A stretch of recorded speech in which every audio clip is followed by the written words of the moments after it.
शाबान सुना है चाचे जमीन बेची है हुण चाचे को आया वड़ा पैसा शादियां दी सीजन भी हल्दी पी है चल तो चाचे नाखिए साड़ी दवा दी शादी करावे।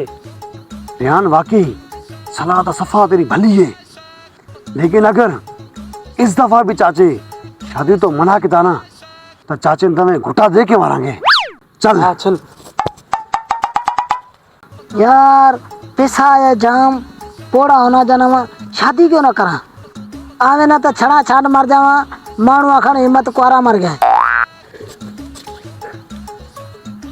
अस्सलाम वालेकुम चाचा। वालेकुम सलाम। आओ भतरिये आओ, मैं तारा इंतजार करा पिया, एक तारे लांद गल करनी है। ना पहला सारी गल सुन। चाचा गल सुनो, तेनू मिले ने जमीन दे पैसे, तेरे को आया माल जाम, हुण मेहरबानी करके साड़ी शादी करा।